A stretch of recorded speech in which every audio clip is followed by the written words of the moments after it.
জিনিসটাকে একটা ফর্মুলেট করতে পারেননি, বাট এখনো একটা জায়গা অব্দি নিয়ে এসছে। আর আমার মনে হয় এরপরে এটাকে আরেকটু ইভলভ করার দরকার আছে, এটার একটা ইভলিউশন হবে মনে হয়। আর এই যে স্মার্ট কার্ড, আমাদের যে একটা নস্টালজিয়া থাকে না, একটা যে একটা ফিজিক্যাল কপি, আমরা যেরকম আগে সিডি বা এলপি যেরকম রাখতাম, আই থিঙ্ক ওই ফিজিক্যাল কপিটা অনেকেই রাখতে চায়।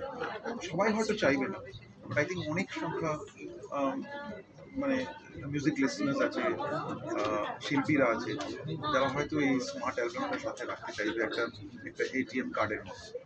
সো আমি জাস্ট ওনাকে কংগ্রাচুলেট জানাতে চাই আর বলতে চাই যে এই স্মার্ট অ্যালবামটা আমি তো নিশ্চয়ই রাখতে চাইবো।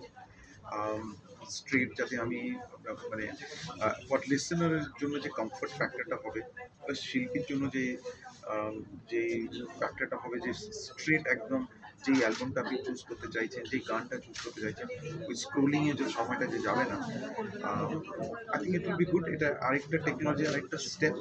So I hope this works, and আমরা সাথে আছি ডক্টর সরকার।